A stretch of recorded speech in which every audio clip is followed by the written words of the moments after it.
bit, and one of our famous staff members, all the way down, he might as well be in Texas actually, but uh, I've asked him to come on, and he wrote a song, and I found out he only wrote the song to get out of leading worship online. So I don't know if that's super spiritual or not, but I asked him to come and share that song with us. So he's written a song. I think we're all tired of Zoom calls probably, even though they've been encouraging and even though they've built us up a little bit, but I asked him to come on and share that song with you. So you may want to just go full screen on Brad if you want to, but maybe you don't.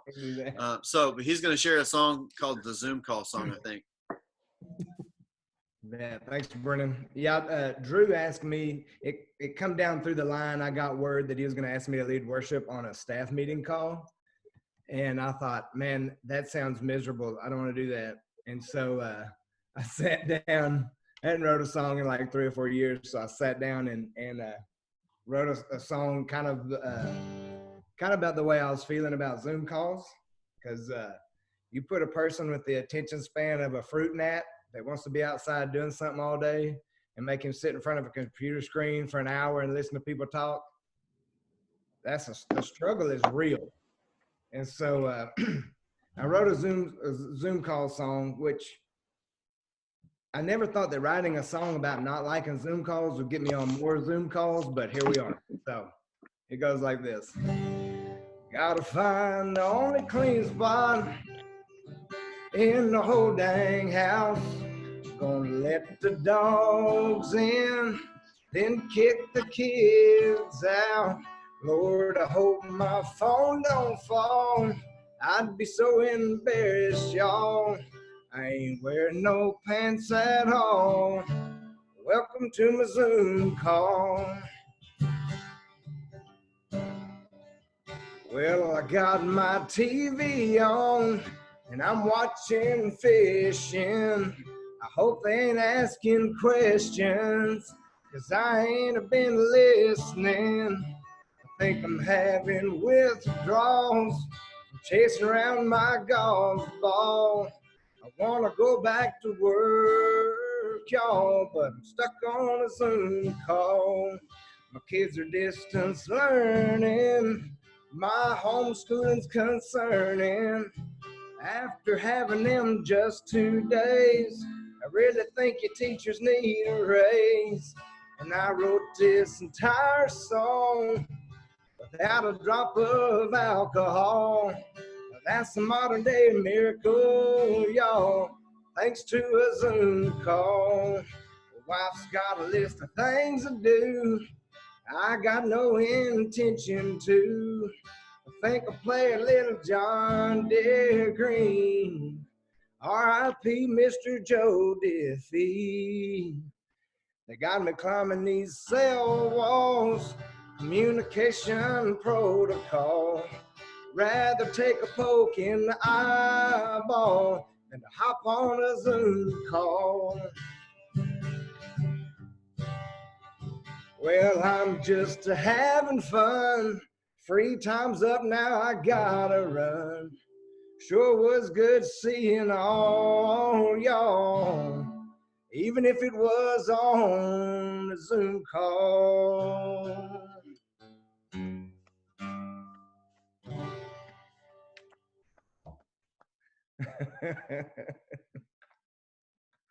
Thank y'all.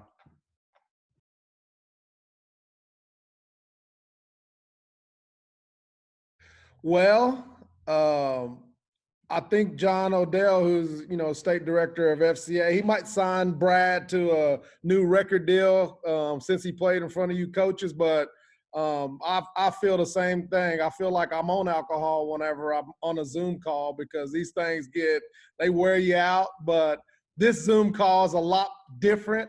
I love it. It's fun. And we kind of left off last week about victories. And whenever I looked at it, I was thinking about it today and talking about victories during this time, whenever of quarantine or whatever. And, all these offensive guys, man, they love the victory formation. I mean, it's cool. Coach Bill got a tattoo of the victory formation.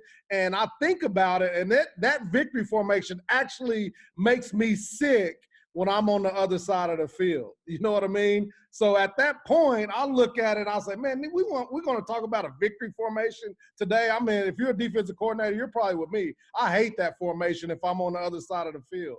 But as long as I'm on the side or the team that is in the victory formation, it feels real good. So we'll be on the all of us are on the side of the victory formation, because I'm telling you, when I see that formation run out there and that little, receiver with the fastest guy on their team with 17 wristbands and white gloves, and he's 20 yards behind the team, and just in case you try to hit the quarterback and they fumble the ball, this kid's supposed to pick it up and run the football. I tell my linebackers, go knock that dude out.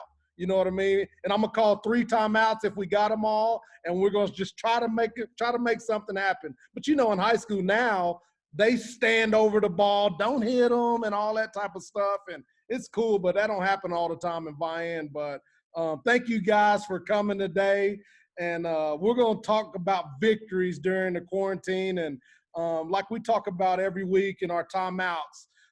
Catch your breath, stop the momentum of the opponent, hydrate, get treatment, evaluate the game, gain instruction, and get back in the game. That's been our challenges. So thank you guys for continuing every week to take our challenges with FCA. And this month, obviously, is going to be a little bit different. Obviously, all of the coaches got a kind of an email talking about the plan to get back to action. We're still kind of up in the air, but we have to have a plan. So we want to arm you this month with really some things that you can use in your program. But today, and I'll talk about that later on, today, though, we're going to talk about that victory formation. And Coach Bill got the tattoo on his arm, and his wife, about left him because he got a tattoo and all of those things. But Coach Bill, that tattoo means something. It's the victory formation. And actually, there's a deeper meaning of that tattoo. So would you tell us what that tattoo means, where it came from, and the story behind it? He needs to get unmuted. For me, there was probably, if you look at my history as a coach, there's probably nothing more completely out of character and out of left field than to go get some ink on my body. I don't really want to show anybody my body anyway, but I will just tell you that when I got to Owasso and we got to coaching, there was a receiver, and there's always kids like this, but there was a receiver that the previous staff and some guys that were on the staff before just said, this kid's got a black cloud over him. I mean, he can't stay out of trouble. He can't, he probably won't last with us. He probably, all those kind of things. And truth was, he lived up to most of that. But he just found a way that he wanted to play. He was a great competitor. And we were about 2 or 3 games in, and we just kept working to try to make a connection. And I thought our coaching staff had done a good job with him. And he was out with me one day, and it was in pregame in pre-practice. And he's just talking smack like he always did. Because, like I said, we were, I think, 3-0 at the time. And he, obviously we were on our way to great things. And I've done this long enough. I'm like, dude, this, it's not just coaching lingo. We got to go win this next week and the next week. I mean, if you don't focus on going 1-0, you're not going to win big ones at the end. And so, we all know that stuff, but I'm just trying like crazy to keep our team and our players where they need to be. And Tyrese looked at me and he goes, Coach, you like my new ink? And I said, dude, that's pretty, I'm just trying to make a connection with you. And the more we visited, he said, Coach, we win a state championship. You got to get you some ink. You got to get some. And I'm like, Tyrese, I'll tell you this right now. You stay with me and we win a championship, you mark it down, baby. I'll go get me a tattoo. And, oh, yeah, he high fives and does it. Hey, I kind of forget about it because it was week 3. And the furthest thing from my mind the first year we were in Owasso is thinking we're going to win a state championship.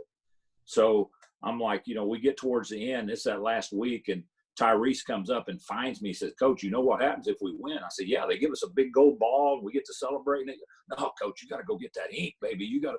I'm like, oh my gosh, so the whole point of this was, we work so hard as coaches, and we talk about this in FCA and with the 3D of, we got to connect with their heart, man. We got to find a way.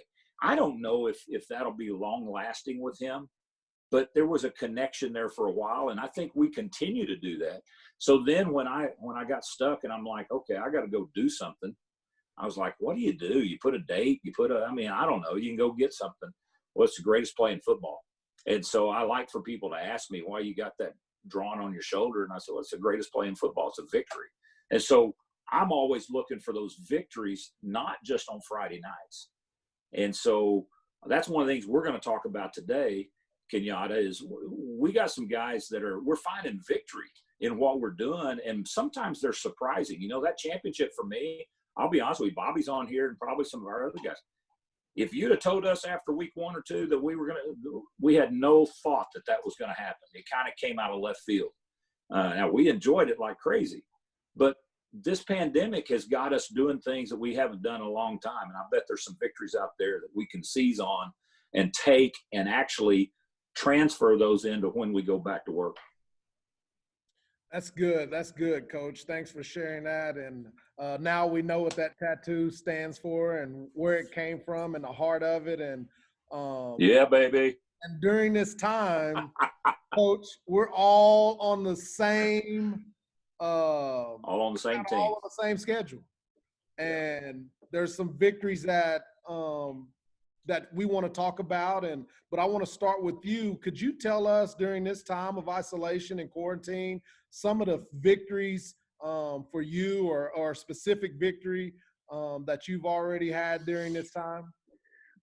Kenyatta, Angie and I were talking about it last night because I asked her, I wanted to get a feel for what she saw also. And she took it a different angle than I was expecting. Because I think the obvious to all of us is we're spending more time with our family and our loved ones than we usually do as coaches. And so that part was easy. But what she said to me, and I love this, man, and this is something I want to celebrate, is our children are spending more time with their children than we've ever seen. And so sometimes it's fun to celebrate the victory you see in other people's lives. And so as we look at the extended family, I'm celebrating the time that my coaches get to spend with their little ones. If we were getting ready for installs in spring practice, that would be, limited to some degree. And so I'm really, the longer I coach, the more winning championships and celebrating is about getting to watch my players enjoy it. Well, now I'm watching my coaches and my kids enjoy that time that's with their family. That's awesome. And you alluded to it earlier that we had some coaches that are on here, and we want to obviously get their victories. And I'll start off by introducing Brennan. Brennan's our staff guy in the Tulsa, Northeast Oklahoma area, and has great relationships with coaches. And the part of FCA is, man, it's a fraternity for us too, to try to build relationships with coaches to keep this thing going. You said it, Bill, in the first time that if you don't know about coaching linebackers, you're going to go hire a good linebacker coach. And for coaches alongside your program, FCA is that spiritual component that to add to your program, and that leadership component as well to add to your program. So guys like Brennan, we want coaches to call. We want FCA to be your first call when you need help in those areas. And Brennan, you can share with your coach who you have today to share his victory in his program and in his life. Yeah. So this last year, Kawita went through a transition, hired a new coach, and it was some guy from Arkansas. And we're like, man, come on, an Arkansas guy, come on. But anyway, I went and visited him, went and made a cold call to him, and knew a couple coaches over there, and got to talking with him. And he said, "Oh, you're the FCA guy?" And I said, "Yeah." And he said, "I actually worked for FCA for a year, not very long ago." And I said, "Wow." And so, man, we just had an instant connection. just love the way that he coaches his players. And it's not this, hey, you got to be all nice all the time. I mean, he's tough on them and he's hard on them, but they know that he loves them. And so I asked him, Coach Harper, to come on and share just 60 seconds about what victories he's seen in his personal life or with his coaches or anything, just a victory about what he's seen go on lately.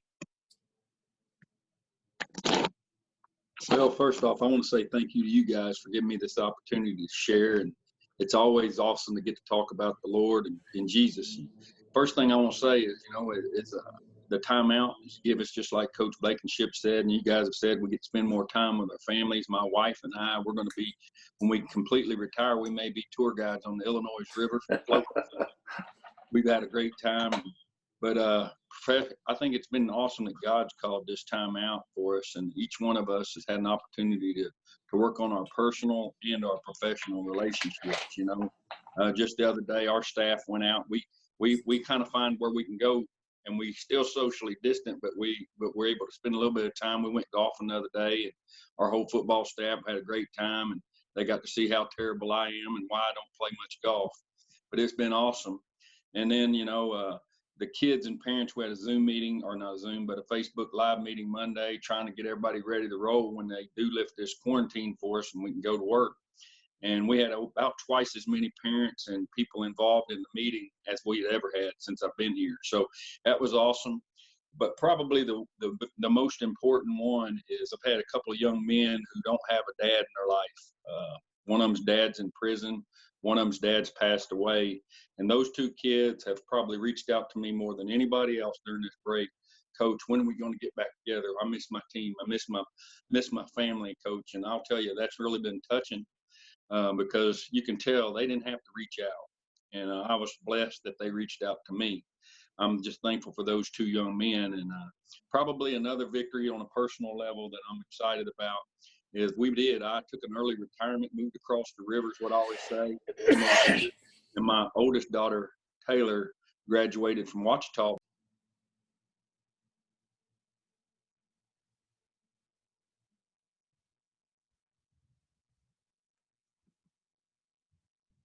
Elementary art at Coweta Southside Elementary. My family's right here, and we hope to make this a home for a long time. We've enjoyed it. It's great. It's awesome that you guys got this going on, and I want to say thank God for FCA today. God bless y'all. Man, thank you, Coach, for sharing that. And that's awesome what you're doing and how it's obviously this timeout has impacted you. We appreciate that. Appreciate you sharing that, and look forward to meeting you someday myself. And thank you for what you're doing. And anything that we can do in FCA, I want you to make sure you call Brendan. And it's okay that you're across the river. This river is a lot better. And thank you for impacting our generation of kids now.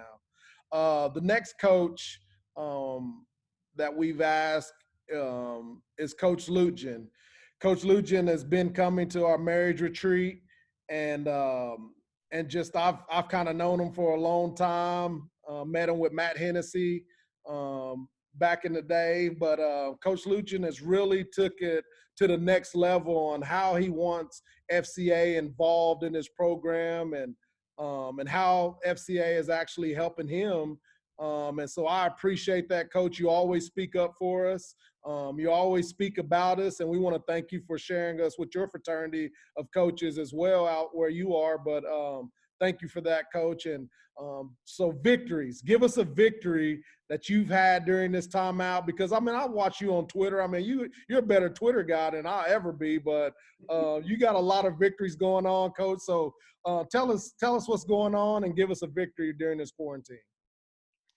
Well, appreciate it, Kenyatta, the opportunity to be able to speak to such a great group here. And FCA's done a tremendous job bringing information out to us during this pandemic that we've been going through and our quarantine situation. But, I thought about it last night, and probably the thing that strikes me the most and the thing that I've gained the most throughout this quarantine time is the fact that, you got to learn how to always be prepared. And I know nobody could see this coming. Nobody could prepare for something this major. But even still, we get the idea that, there's things that are going to be out of our control that we have to be prepared for. And we have to be prepared to be able to lead our kids through tough situations. In the past, and I'm sure like a lot of other coaches here, you've had maybe players that you've lost along the way, or they've lost parents along the way and things like that you've had to deal with, and you're not prepared to do that. So this quarantine situation has kind of gotten me more prepared, and I've put more effort and more time into the free time that I have to be able to be prepared for when we do get back out there with our kids.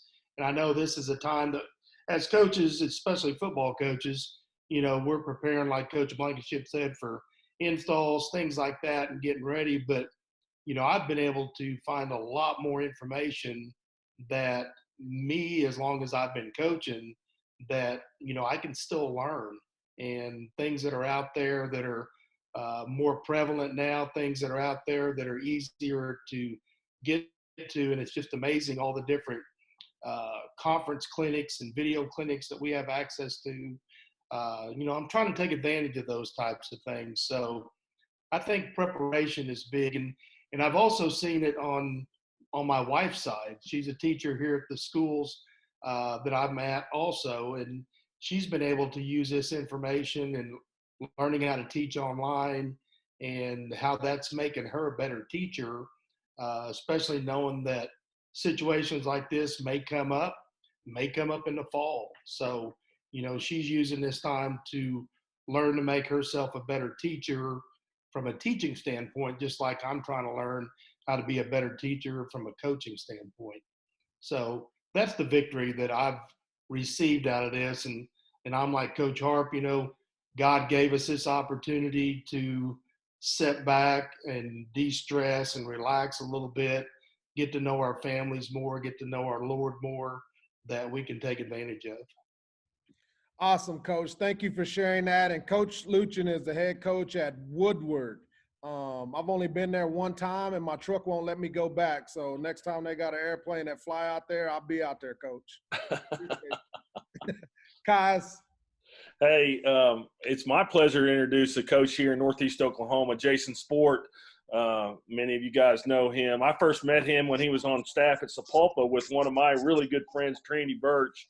And I remember the first time I sat down in his office and visited with him, and he talked about his faith and what he wanted to do to impact and influence kids. And it captured my heart. And I've walked with him and watched him coach at Lincoln Christian, and then under Coach Trimble at Jinx. And now he's the head ball coach up in Bartlesville, and been serving him for the last couple seasons. And I've asked him to jump on here and share some victories as well that he's experienced in this last 6-7 weeks of quarantine.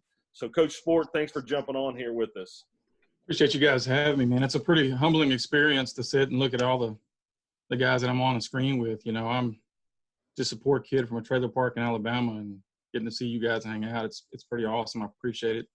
I was going to go a different direction with this until last evening. Just want to tell you a quick story. I had challenged our coaches, early in the quarantine. They were asking about football, and I'm a relational guy and always thinking about the path that God had put me on growing up, and even refer back to Coach Blank's trajectory talks he's done before. And I challenged our coaches, our assistant coaches, with a task that I knew some of them wouldn't want to do right away, but I wanted to find 3 or 4 video clips of every single kid in our program, whether it be practice or JV film or game film or whatever.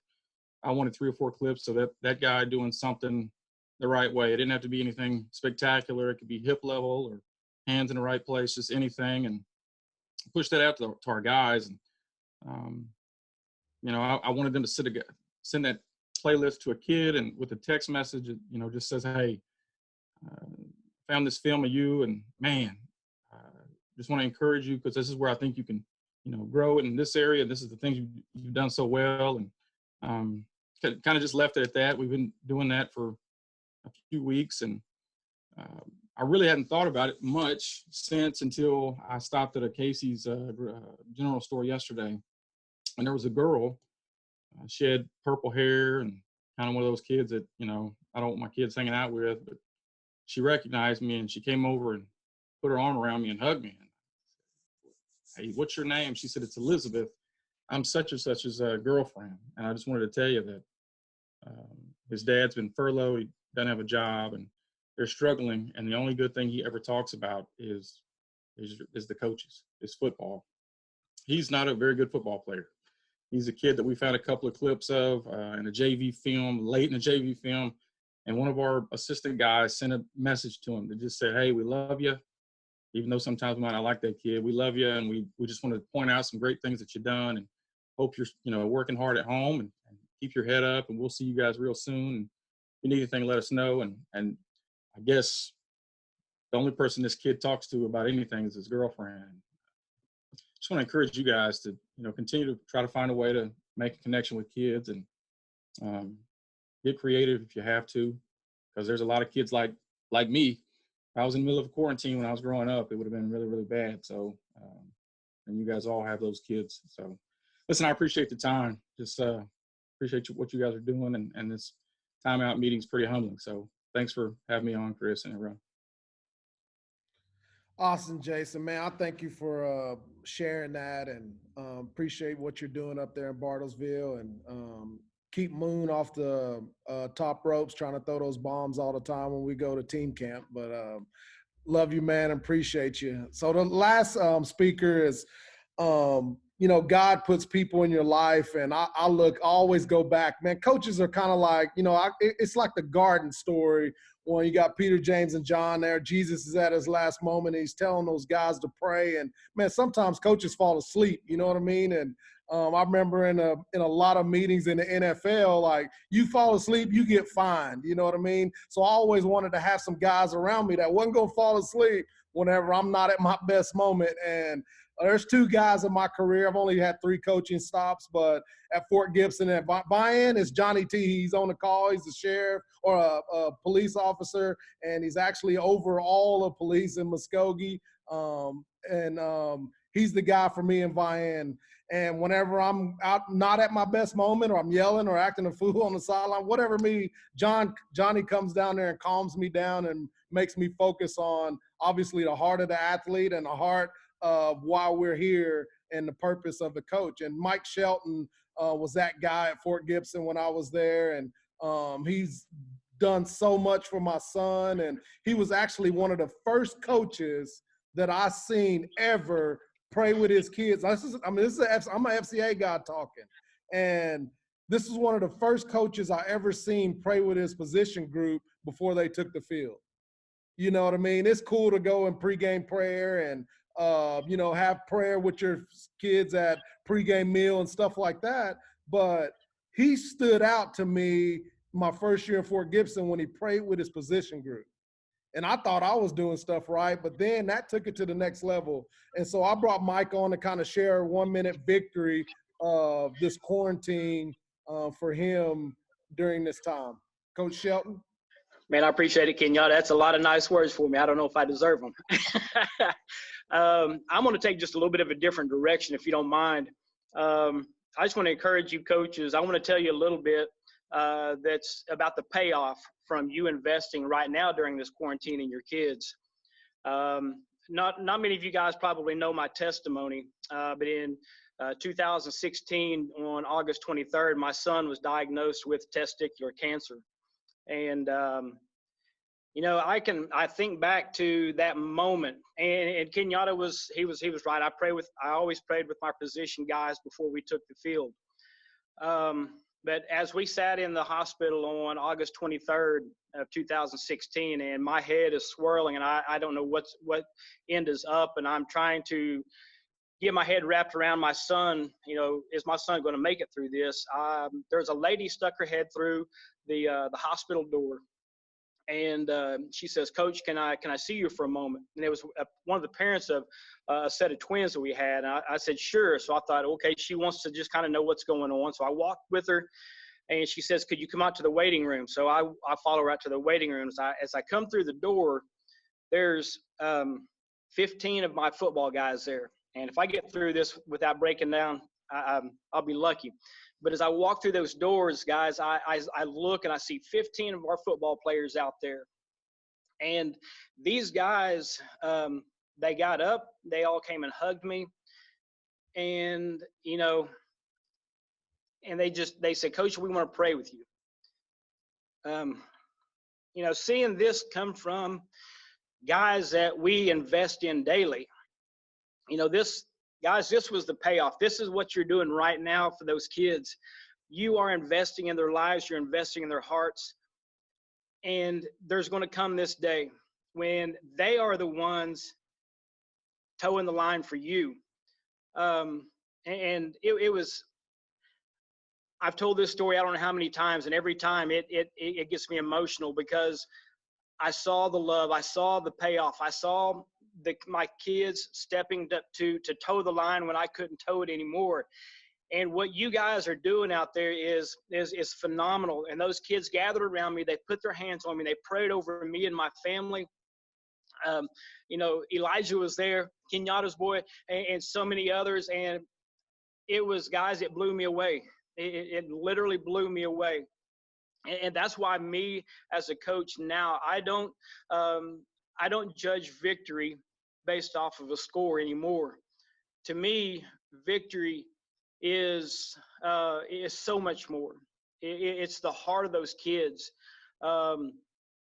Every day that I show up to coach now, every day that I show up to teach, I have one standard alone that says this is victory for today, and that is, have I done something today to invest in my students and my players' lives that prepares them to be me in that story, or prepares them to be my son in that story?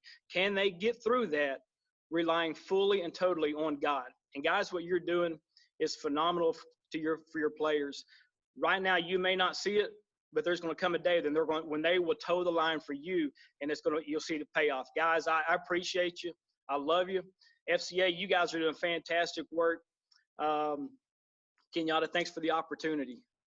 Man, thank you, Coach Shelton. And I appreciate all the coaches for sharing their stories and their victory. And Kaz, it's time to go down to the sidelines with you and some back in the game segment, or actually sideline segment with Coach Bill right now. You bet. I have a few closing comments, and then I'll just turn it right back to you, Kenyatta. It's been wonderful, powerful time. You know, we've got a 3-week game plan as we're headed hopefully out of this quarantine time, but we're going to do this at least 3 more weeks.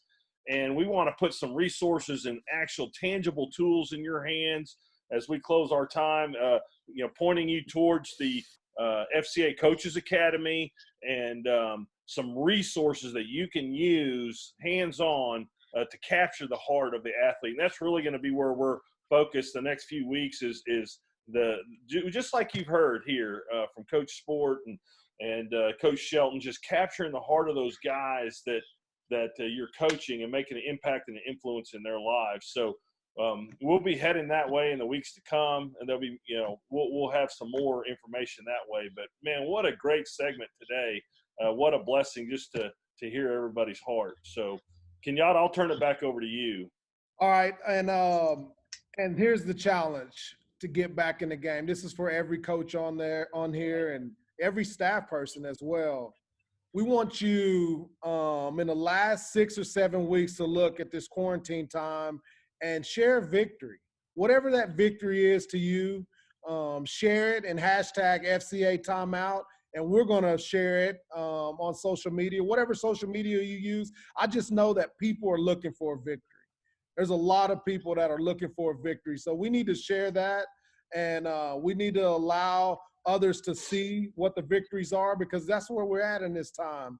And like Kai said, the next 3 weeks, we're going to be driven to give you something as a coach that you can take to your program, to your home, and wherever you lead, because you're not just the leader of your team, you're the leader of your community. And everyone is looking, like Coach Bill talked about, the doctors coming to his front door, the lumber guys, everyone is coming to see Coach. and you're that guy in your community. So we want to give you some resources that to help you in your journey. And we thank you. I can't thank you enough. I wish we could sit on here all day because I'd rather do this than the other Zoom calls, but this Zoom call is awesome. Now, other Zoom calls are good too, but this one is the best because it's right in front of the eyes of the coach, and I love it, and I get excited about it. But I thank you, and like Kai said, capturing the heart of the athlete, the journey of a three-dimensional coach. We're going to talk about getting and developing your transformational purpose statement. I plan on sharing mine. Coach can share his, and others can share theirs as well as we lead out. And so thank you guys for tuning in today and joining us. And man, if you want to stay on after we close today, you can, because I'd like to hear more victories. But Coach, will you pray us out? And then we'll stick around for a little bit. And if someone wants to share another victory or so, we can hang out. Kenyatta, thank you. And men, I just want to challenge you on our way out. There's nothing that pisses me off more than to have a timeout and talk it all up and then go take the field and nothing change.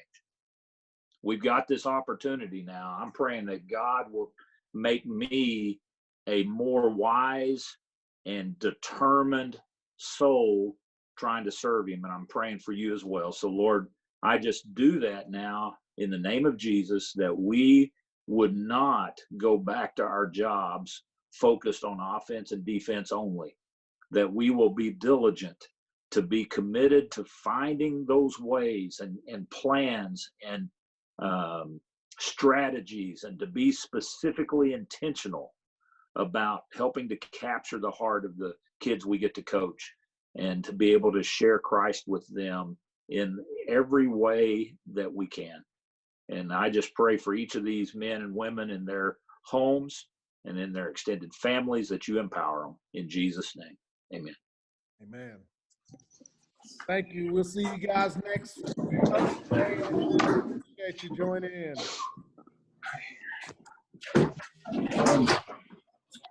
That's it. Hey, Coach Shelton still on? Hey, Shelton, can you hear me? This is Drew Beard. Yep. I'm on. Hey, Coach Shelton, you got a Dornick Hills golf hat hanging there right behind you to your left. What's the story on that hat? That was the state tournament last year. Right. Okay. Yeah, Awesome. state tournament last year.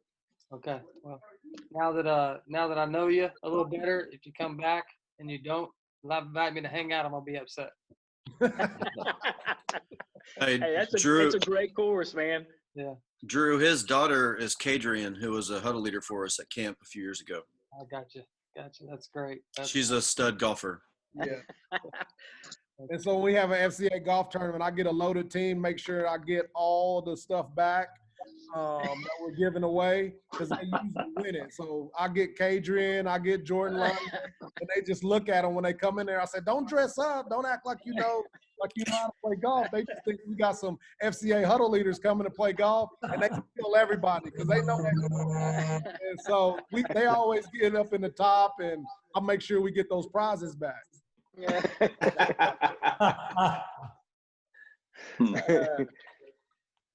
Oh, shoot.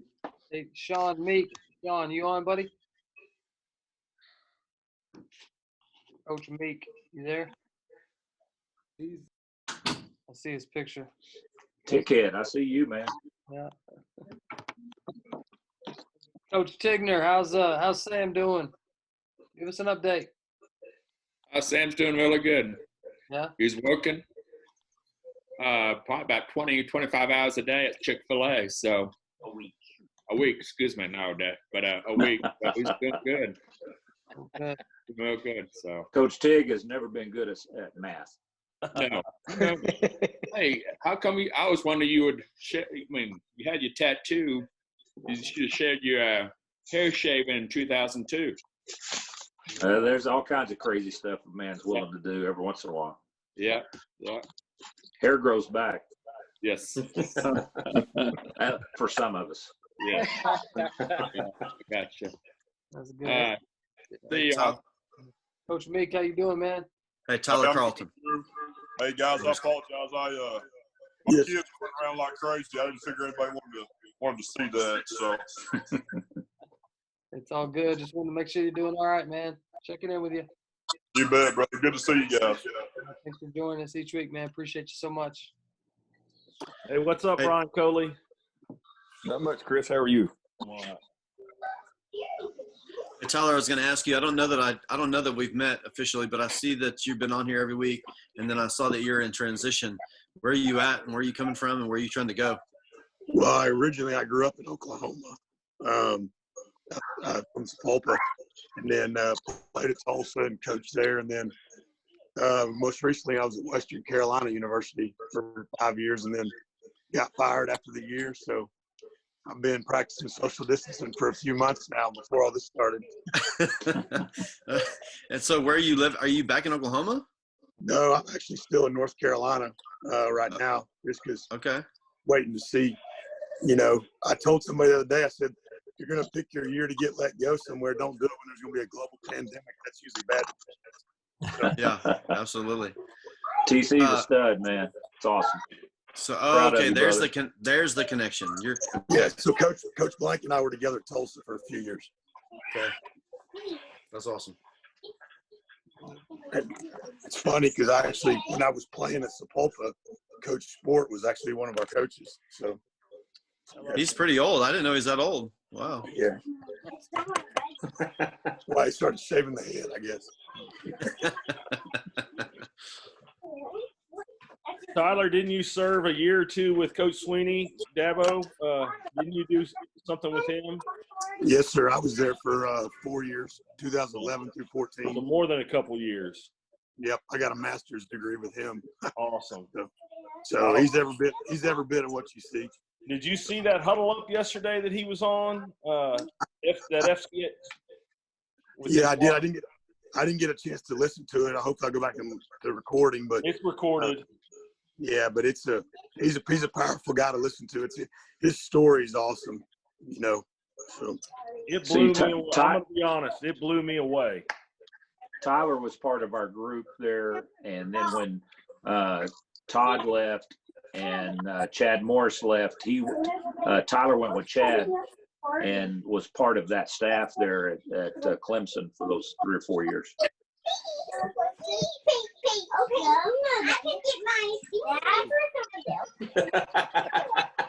Those aren't my grandkids, so not mine. Sounds like my house. Dang. Yeah, those are my boys. Sorry, I got 5 and 4-year-olds. Love it. It's all good, man. All You got good. 5 boys? Who, me? No, I got a 5-year-old. Oh, 5-year-olds. I thought he said you have 5 boys. I was about to say, hey, we could create a job in Vian and run a little bit. No, Give you a little interim. no doubt. It's 100 miles an hour, as y'all know, with young ones or had young ones. It's been good, though. It's like you say, though, it's been good, from even the timeout with the quarantine. I'd had 3 months at home with these boys because I was fortunate when I got let go that, was still getting paid. So I was at home and basically just hanging out with my boys. And then all this started, and it's like just kind of extended it even more. But, I mean, being 3 and 5 years old, I'm like, 20 years from now, I'll look back and be like, man, what an awesome time, So it's good, like good things, when good things happen, it's temporary. When bad things happen, it's temporary too. So just, enjoy it, or hey, don't worry about it. It's going to be gone before you know it. So, it's definitely a blessing. Yeah, thanks for sharing that. Anybody else want to share any victories? Otherwise, I'm going to have to end this meeting and jump on another one. So thank you guys for helping us make this a great time. Anybody else want to share for just a minute or so? Drew, I saw you shared that the coaches virtual camp coming at the end of May. We'll touch on that as we go. I guess next week. That's going to be a pretty special opportunity.